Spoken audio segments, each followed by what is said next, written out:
the word Ayurveda itself means the science of life and longevity. So Ayur is life and the Vedas is the science, the knowledge of. And so it's speaking of the knowledge and the science of life being the best quality of life that you can have. And why do we want to live? Like what pushes us forward to want to live? Purpose of some sort, whether that be within your kids, within your family unit, within your community, within your drive to better yourself, for health. But there's a drive to live which is deeply connected and controlled by purpose. And as soon as we lack that, we don't have the desire and the drive to move forward, to keep bettering ourselves for the community, to live. And so that's why it's so important and really a backbone of our health that many health practitioners don't speak about, but it's so important, and I find is often the missing piece to this sort of holistic health conversation that that we have.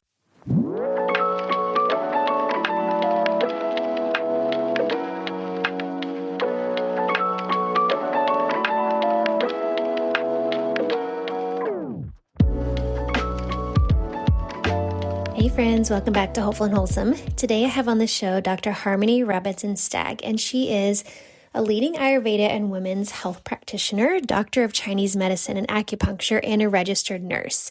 With over 2 decades of experience, Harmony blends the wisdom of Ayurveda, traditional Chinese medicine, and Western science to help women reclaim their health, balance their hormones, and step into holistic success. She is the founder and lead educator at the Ayurvedic Alchemist Academy, where she trains health and wellness professionals in an evidence-based Ayurvedic through certifications in Ayurveda, holistic health coaching, Vedic breathwork, and Ayurvedic body techniques. She's also the creator of Higher Self Method, a transformational framework that bridges ancient wisdom with modern science for lasting mind, body healing, and business growth. And you can see why I invited Dr. Harmony to come on the show, because she is incorporating all the things that I like, blending the science with the Eastern traditions and holistic things and putting it all together. And today we are diving into Ayurveda, and we're looking at it from what I consider kind of a different look, and looking at how Ayurveda is tied to our actual purpose, our Dharma, our soul purpose, and what we're here to do, which I find completely fascinating. There's so much good stuff in this episode, so let's jump in. Okay, y'all, I'm here with Dr. Harmony, and I am so excited for this because this is take 2 for us. We had some technical difficulties getting here, but we're here. And it is bright and early for her in Australia, and we made it work. But I am so excited about this because, and you know what? I was just thinking about this as I hit record. I feel like this is even cooler because I've been reading your book. So I'm like all into all the things. And so I am so excited to chat with you today. Amazing. I'm always looking forward to chatting with you. It's been nice since our last one. We've kept in contact, which has been lovely. So it's beautiful to be back here. Yes. I love it. And I love that we can do it without the technology stuff, so we can just chat and have fun. Yeah. So I am so interested. I sent you a message, told you like Ayurveda is calling me. So I've just been like reading all the things and reading your book and just, teaching myself some things right now, learning. I would love to hear if years ago, we had a guest talk about Ayurveda, but in a totally different context than how you teach about it. So can you give us kind of just a rundown of what Ayurveda is and how you got pulled in and drawn into Ayurveda? Yeah, absolutely. So Ayurveda is one of the oldest forms of medicine known to men, and it stems from India and where it was first documented in the Vedas. So they're the Vedic texts. And obviously before there was pen and paper, it was translated through the oral route, through the Vedic lineages, and then eventually written on palm leaves, still no paper and pen, and then translated in the Vedic texts. And so people often think, well, what does an Ayurvedic practitioner do? Like, what actually is this sort of medicine? And we work very similar to a naturopath. However, there are certain principles and theories that are very unique to Ayurveda, including the 3 doshas, which are the 3 energy types that make up your individual constitution. So all of our recommendation, whether that be dietary, lifestyle, psychology, herbal medicine, prescriptions, and treatments, will always take your individual constitution into account. It's a really holistic science, so to speak. And the way that I personally got into it, so I had I was a I was a nurse. I was a yoga teacher, so I'd already was familiar with Ayurveda, and I'd studied Ayurvedic psychology quite some time ago because I was really intrigued with it, and had done some Ayurvedic practices, but not, didn't dedicate my life to it. And then I fell pregnant with my twin boys, who are now almost 14 years old. Oh my And God. after that pregnancy, my life changed, as you could imagine, but also so did my body, so did my identity, who am I? I've been like a nurse in this career. I knew it wasn't what I always wanted to do. I knew I wanted to be health and wellness. So I was also doing health coaching on the side, teaching yoga, Pilates, all of the things, running an activewear business. Then I had these twin boys, and I had to sort of give a lot of that away, like all of my sort of side hustle businesses.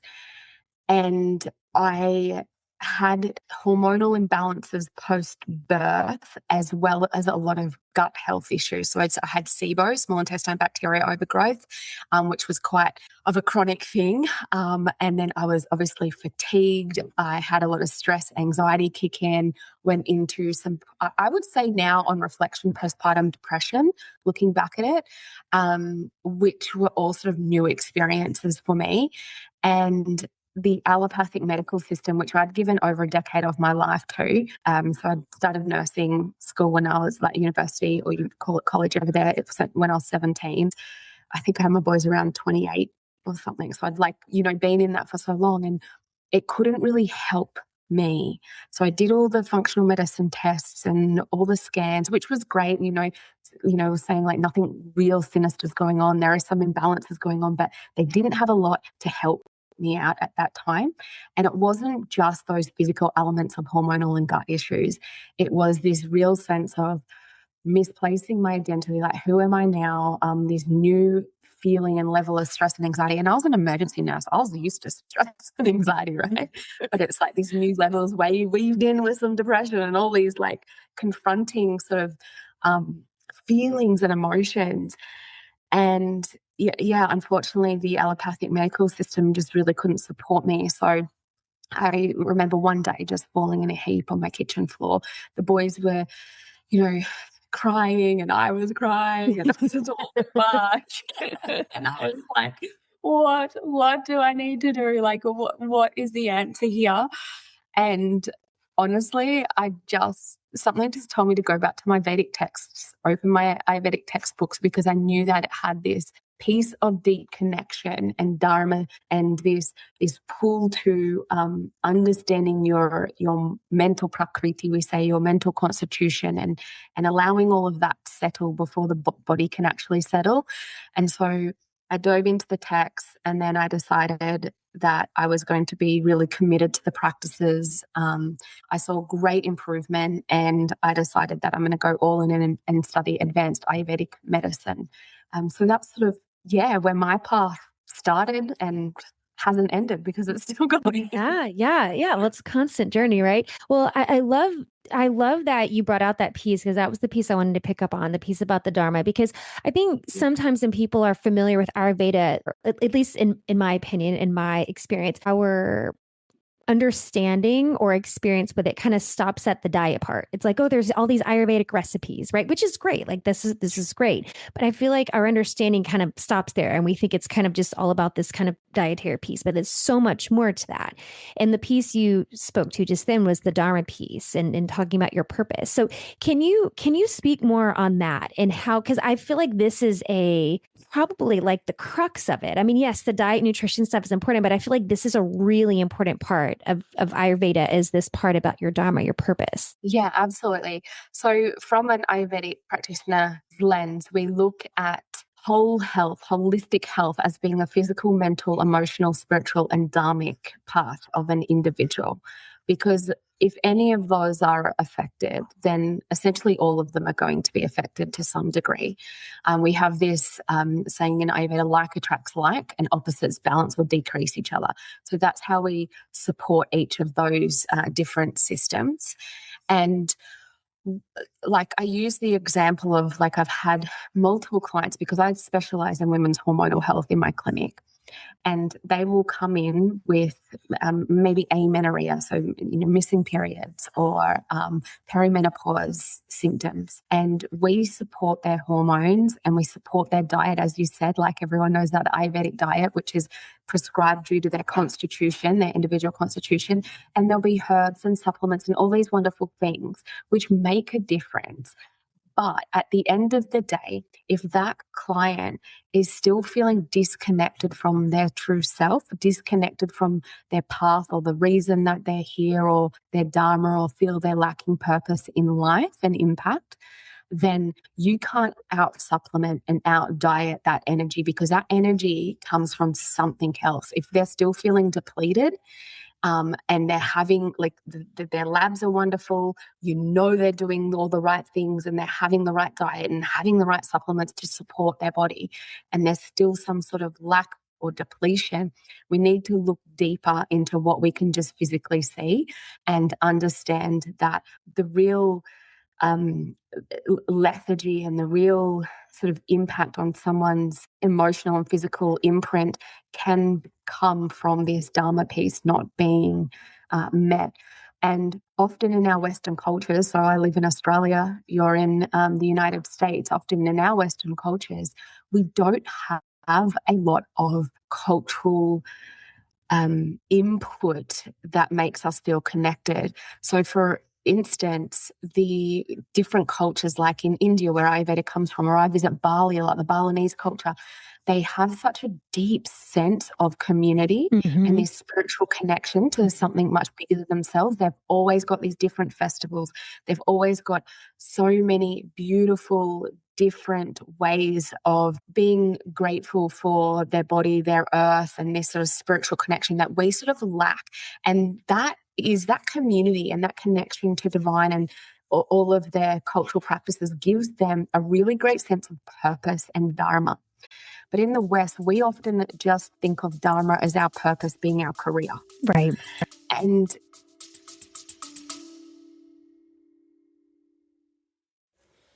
hey, y'all, we'll get right back to the episode. But first, let me ask you this. You've built a vision that others admire, and you've built something that you're really proud of. But behind the scenes, your body feels like it's lagging behind. It just can't quite catch up to your brilliance and your mission that you have. That late night second wind, the foggy mornings, the hormone shifts, the endless push and forcing. You can't strategize your way out of that. And you already know you don't need more supplements. You don't need another supplement stack.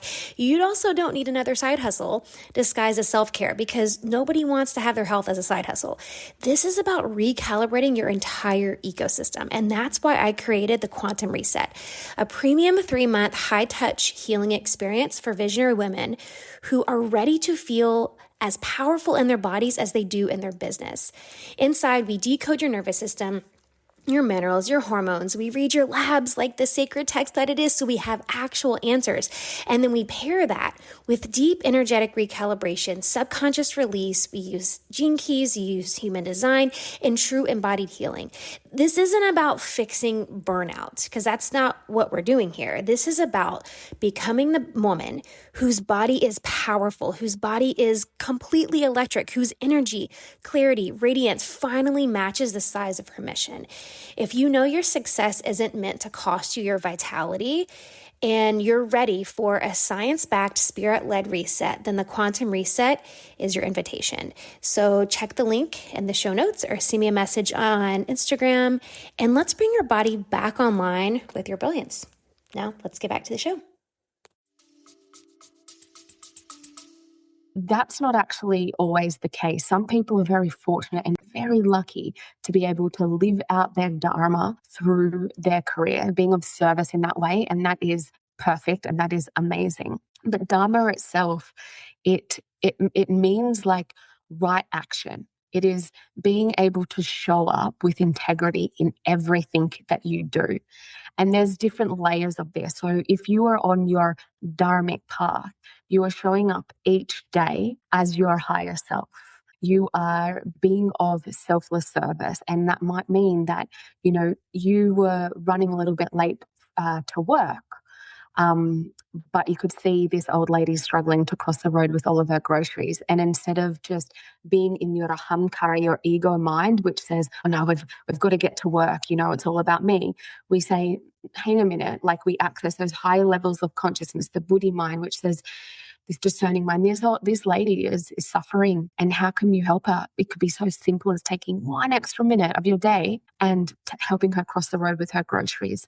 And that there, you end up falling into alignment with your dharmic path, and therefore you might get to work a little bit later, but something happens that it ends up being okay. Or you feel okay about it because you have been of selfless service. Mm-hmm. So it's not always your purpose, but in the West, we often do associate it with our career.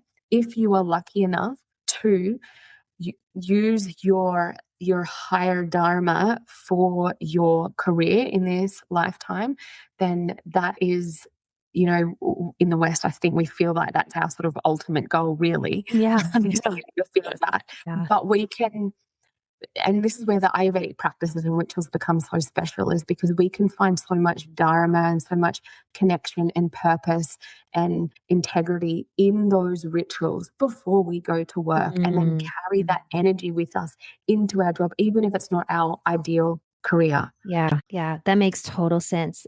And I like what you said there. And it's so funny because this has come up in like the past 3 interviews. For some reason, it always comes front of mind. But you were mentioning the community piece and the spirituality piece. And I always bring this up, the blue zones, right? I mean, you've seen that documentary, and I have some of, the books and stuff.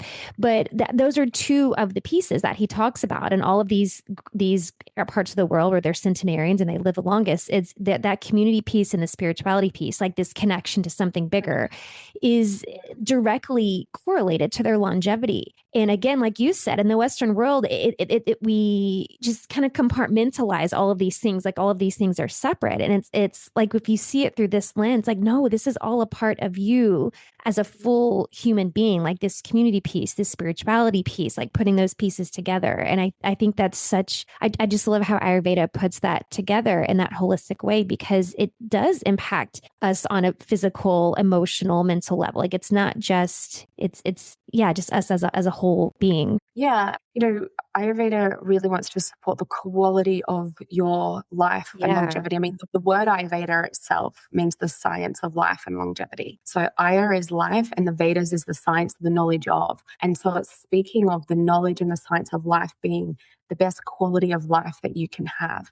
And why do we want to live? Like what pushes us forward to want to live? Purpose of some sort, whether that be within your kids, within your family unit, within your community, within your drive to better yourself, for health. But there's a drive to live which is deeply connected and controlled by purpose. And as soon as we lack that, we don't have the desire and the drive to move forward, to keep bettering ourselves for the community, to live. And so that's why it's so important, and really a backbone of our health that many health practitioners don't speak about, but it's so important, and I find is often the missing piece to this sort of holistic health conversation that we have. I agree 100%. What are some of the I guess Ayurvedic practices to help us kind of tune into that piece and get more acquainted with our Dharma? Yeah, such a good question. So Ayurveda really is all about cultivating a greater sense of self. And so how are you going to know yourself better? How are you going to know yourself better if you're constantly being pulled outside of yourself, constantly being pulled into like the social media scroll, or the constant like overworking patterns for those who are more of like a pitta nature? The way you know yourself is to observe yourself, right? And we speak a lot about this in Ayurvedic psychology, as understanding the different layers of the mind. We can start to really observe ourselves. And the way that we can do that is we need to adopt more stillness and silence. And that can be scary for a lot of Westerners as well, because they're confronted with their thoughts. And they believe that their thoughts are who they are. But their thoughts are not who you are. It's just the level of consciousness you're viewing the world through. And so when we can start witnessing that, we can start to understand ourselves better and the way that we work a lot better. And I would also say by learning and understanding your unique constitution, because that has an effect on your mental prakriti. So for instance, if you're more of a vata natured, have a vata natured prakriti, and talking more about like your mental constitution, then when you're balanced, you can be really social, you can communicate beautifully, you have like great intuition. But when there's an imbalance and you're, got so many different things going on and scattered thoughts, then you are going to have more anxiety, more fear-based thinking, more flighty sort of erratic ideas. Whereas if you're a pitta constitution and you're balanced, you have that passion, drive, you can be really logical and great leader. But the minute that mental constitution gets interrupted, it can lead to jealousy, it can lead to judgment, it can lead to self-criticizing, it can lead to overworking yourself, always trying to strive to be perfect or better, and that can lead to burnout. Whereas if you've got more of a kapha constitution, you're more naturally sort of grounded type of person. I'm very compassionate, very kind. And then that, when it becomes imbalanced, can tip over to lethargy, dullness in the mind, inertia, and even depression. So understanding your constitution is very important. And then sitting in silence to hear yourself think and to hear what you actually want. I think we're also, if we're bringing it back to the Dharma piece, like if we're talking about how do we want to show up in this world, how would we be if we showed up as our higher self every day? Because that's essentially what our goal is, just to really embody and step into that higher self. And so we're quite good at asking ourselves questions of what we don't want. Oh, I don't want that. I don't want this. But not so good at asking, what do we actually want? How do we actually want to show up in our relationships, in our job? What career path do we want to take? Do we want to pull back on work? Do we want to be more connected to our family unit? Do we want to find a community where we can feel more fulfillment from? Like, what is it that we actually want? And once we know that, we can then start saying, well, what are some steps that we can start taking today that's going to get us closer to what we actually want? And I also do this sort of visualization practice with my clients about where they really sort of visualize what their higher self actually looks like. And so, I was doing this with a student on one of our academy calls yesterday, and she's actually an animal trainer, or not trainer, but supporter at one of our wildlife centers. She loves her job, like she does, but she's really on this spiritual career path and really wants to integrate Ayurveda. So she actually has managed to drop a couple of days to really dedicate to her study. But when she sort of looked at her higher self, it was like this beautiful sort of bohemian woman, hair flowing. She's in flow, but she had this beautiful eagle flying over her because she works with the eagles at the thing. And as soon as she's closing her eyes and she's explaining this, I can see her start to like sway side to side. And I can see her really feeling that she is that person. And I said to her when she's opened her eyes, I'm like, that's not who you're becoming.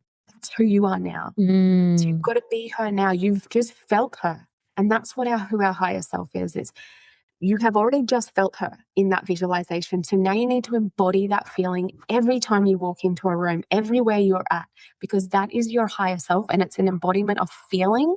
And that's what Dharma is. It's being that person in every walk of life, no matter what you're doing, making conscious decisions and choices about how you're going to interact with the world as your higher self, because the ripple effect of that is so profound, and you will realize that as soon as you start acting, behaving, and being that person now. Yeah, 100%. Yeah. I went on a tangent. I hope I answered your question. No, you did. No, you totally did. No, and I think that was I loved that example you just gave. That really like I had the visual when you were talking about it, and that's such a good example of how to like see this play out in real time. Because going kind of on the flip side of that, you talk a lot about karmic loops and people, women, getting stuck in these karmic loops, and we kind of keeping them. I don't want to say stuck, but I mean, that's how you feel, right? It's kind of, you're kind of in this limbo of like, I'm not quite reaching where my Dharma is. And right. So what are some signs that that's happening, and how can we kind of move past those karmic loops? Yeah, absolutely. So Just going back to the Ayurvedic psychology standpoint and the layers of the mind, we have like the chitta mind, which is our subconscious, and within the chitta mind is our samskaras. And samskaras are deeply ingrained imprints or grooves in that subconscious, and they condition our patterns that are reactions to, I guess, these limiting beliefs that we have. And so that can be they become part of the karmic loop, because what happens, for example, is you have been like in past terrible relationships. And so you have your samskaras start to get triggered, you naturally just go into this sort of pattern, which then when you do actually get into a good, healthy relationship, it's, some confrontation comes up or something is said, and immediately your samskara reacts and you start to go straight into that pattern of self-sabotaging that relationship, even though it's not the same as all the rest. It's not a bad one. They're not a bad person, but you're reacting in that way. And it can be this karmic loop as well, because the source or the universe or divine, however you want to call it, is going to, from the Vedic perspective, keep showing you and presenting you these lessons until you learn them. Because that's what we're here to do as human beings, is to grow. And the way we grow is to disperse our karmic patterns, and that is through learning the lesson. And then we have this other aspect of our mind, or our consciousness, I should say, smriti, which when we access that, it means that we are actually learning the lessons that have been presented, and we're implementing the change by choosing to react a different way when that happens. Those who don't open the portal and the access to these higher levels of consciousness keep repeating those same patterns. Mm-hmm. Yeah. And so the way we can, again, open these sort of portals to these higher consciousness is really knowing ourselves, getting to know ourselves. And that is through using the breath as an anchor or a bridge between the mind, the body, and the spirit. It's sitting in stillness, meditation, if you're more of like a person that doesn't love doing that straight away, go out in nature, like connecting with nature, because that is our source. It's really bringing all of these practices and rituals into your life, into your being, so that you can access those higher levels of consciousness, which then help you learn, which then help you get out of that karmic looping patterns and help you rewire the samskaras. Because when you can see and understand what those samskaras are, you can start rewiring the neural pathways. And we speak about this in science now. And we can do that through, again, using the principle of like attracts like, and opposites decrease each other. So we bring in the opposite qualities. So, for example, the student I had yesterday, her samskara was that she's not good enough. And that wasn't her story. That was put on her by her mother. And so now she's done all of this work, she's doing all of these practices. She can see that that's a false truth. It's not the truth, because she has evidence that she is good enough, because she makes people happy. She's really good at her job. She's, done a yoga teacher training, she's done an Ayurvedic practitioner training. She's connected with community, but she had no examples of where she's not good enough, right? And so when she could actually see that, she goes, okay, when we did that embodiment practice, hand on heart, what is it that vision is feeling? And she's like, what'd she say? She said, she said confident. She said three things: confident, empowered, and in flow, or something to those sort of words. And so we changed her avatar to be that woman that she visioned. So when when a samskara is triggered, because that will happen, that you can sort of breathe into your heart space, vision that woman and say, I am confident, I'm confident, I am in flow. And what was the third one? I am confident, I am empowered, and I am in flow with life. And that all of a sudden her chest opens up. She felt lifted and she felt empowered by that. And it takes some time, but that helps to rewire those samskaras that keep popping up, because every time that one pops up of I'm not good enough, it's like, hang a minute, no, this is the actual truth. This is the divine truth. That was just to keep you safe maybe at some points. And it's coming from your ahamkara, your ego mind. I love that. Yeah, the fear. It's the fear mind, right? The fear speaking. I love that.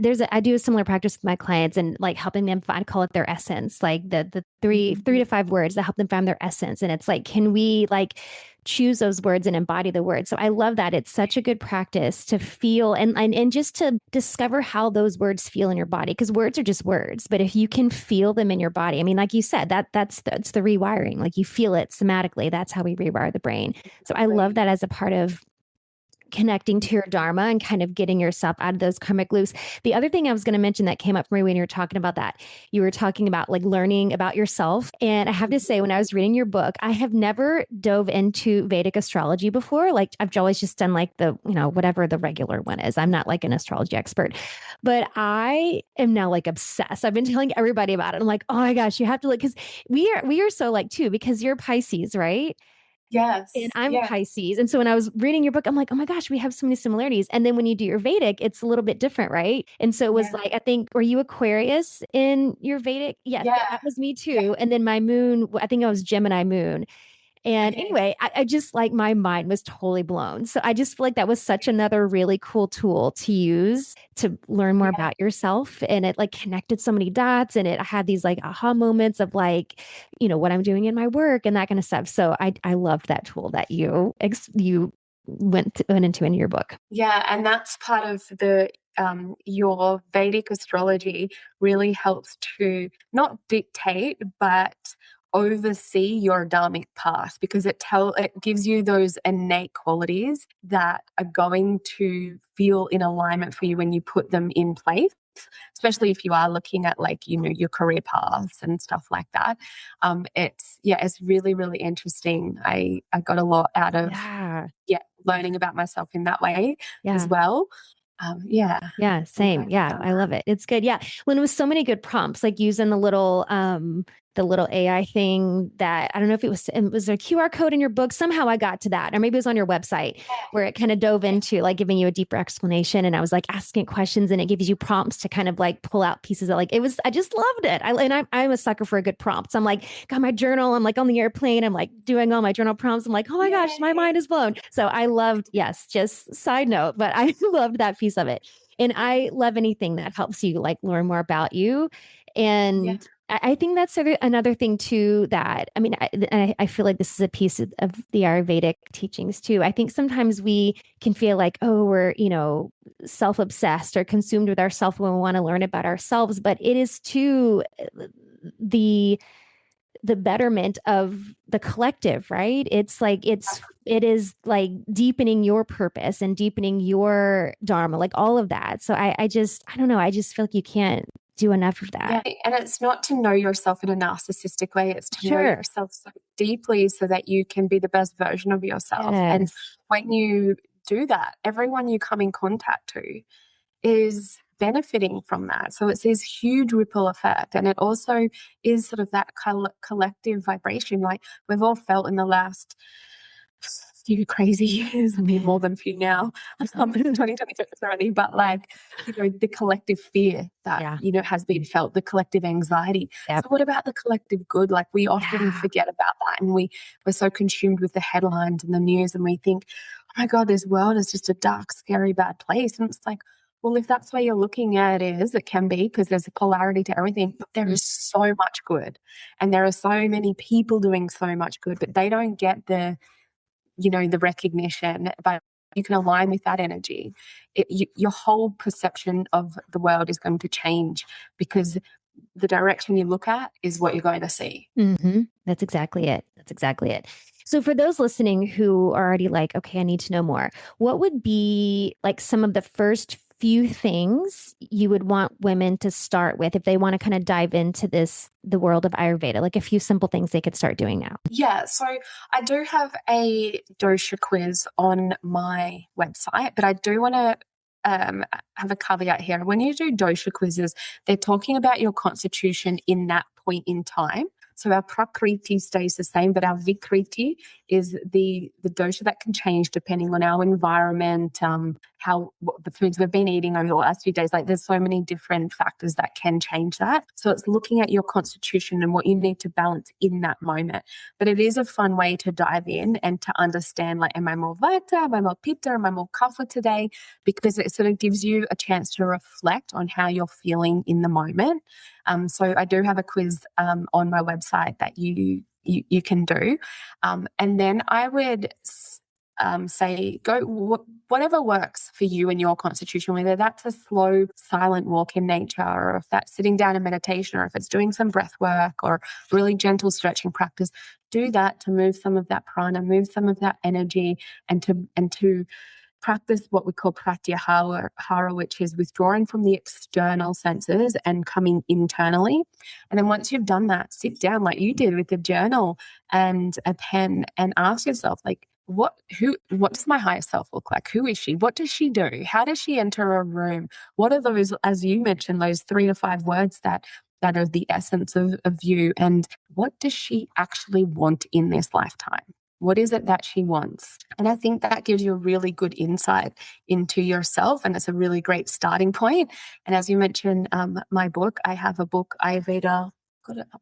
Ayurveda and the Alchemy of Her, which goes through the 3 pillars of your higher self, and that is health alchemy, like how to support your health. We do go through hormones and food and digestion and all of those things, but also the physical, mental, emotional, spiritual.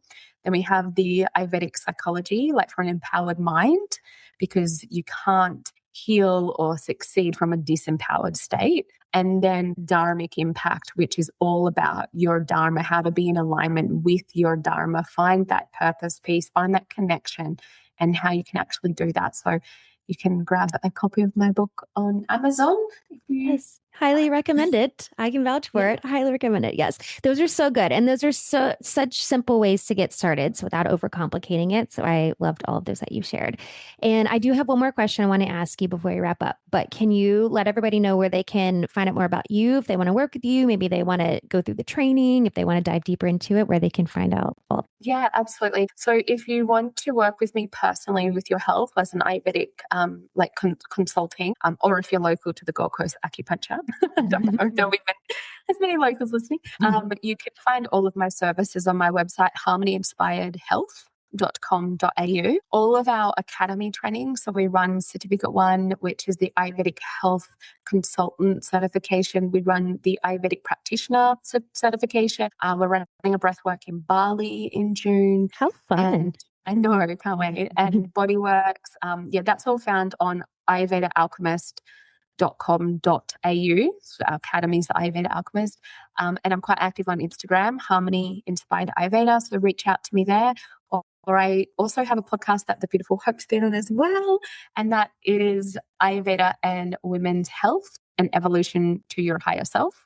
Right. That is all there for SEO. You could just look up Harmony Inspired Health Podcast and it will come up too. Perfect. Of course. And of course, all the links that will be in the show notes. Yeah. Go give Harmony a follow and all the podcasts. And just, I mean, it's like you said, like, you know, you've been on this journey and you're like, I'm still in it. Like it's the never ending journey, but I love it. And I know this is also part of just who I am as a human being, but I just love like going down the rabbit holes and just diving into all of this. And the fact that it is like the oldest, form of what holistic health or however you want to say it. Like, I think that speaks volumes. And so for me, and that was really, I think what draws me to it, it's like this ancient way that really, I believe like our bodies already know, like whether you believe in past lives or not, I just feel like our bodies already know these, like all these pieces of ancient wisdom. And sometimes we just need to kind of deepen our journey to remind our bodies of all of this stuff that Ayurveda teaches. So I love all of it. Yeah. It's so true. Because instead of listening to our bodies now, we're listening to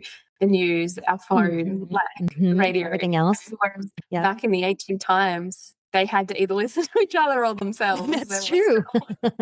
That's true. And that's where all the wisdom came from. Yeah. I love that. Yeah. Okay. The last question I want to ask you is, what do you think is the most important thing you can do to live with purpose? Oh, this is a really big question. To live with purpose, I am going to say, again, to know yourself. And that's again, I don't want it to sound like it's in this sort of self-conceited way, but it's really the goal to know yourself, to step into your higher self, because as we mentioned, benefits the well.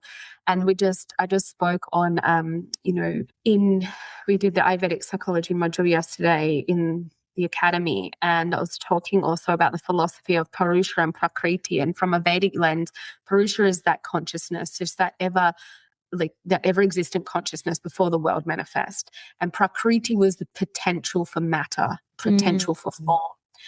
And what happened was Purusha, this consciousness, it wanted to know itself better. It really wanted to know all aspects of itself, because, it can have highs, lows, but when it's just stable, it's just this vast consciousness. And to be able to do that, it needed form, because we need a mirror to reflect ourselves from. And so when it then set its gaze on Prakriti, which is the potential for form and matter, and they collided, so consciousness and form came together, and that is like the creation of the stars, the moon, the world, animals, humans. And so Purusha really wants to know itself. So consciousness wants to know itself through each divine, unique individual. So as humans, we have access to consciousness, to form, and it's really to get to know ourselves so that we can learn all the lessons, we can fully understand all of the aspects of consciousness and who we are, and the subconscious and all of these things, to then eventually grow and get back to pure consciousness self. And so it starts with knowing yourself, because you are Purusha, you are Prakriti, you are form, you are consciousness. And the more you get to know yourself on a deep connected spiritual level, not just like, I prefer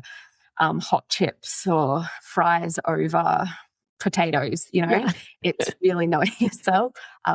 That is where magic can happen. Yeah. 100%. Yeah. I love the answer. And I love that explanation. That was so beautiful. Thank you so much, Dr. Harmony, for joining us and hanging out again. It's even better than the first one. So it was meant to be. So yes, I love chatting with you. I love everything you do. And yeah, thank you for sharing all your wisdom today. Thank you so much. Thanks for having me again. Of course.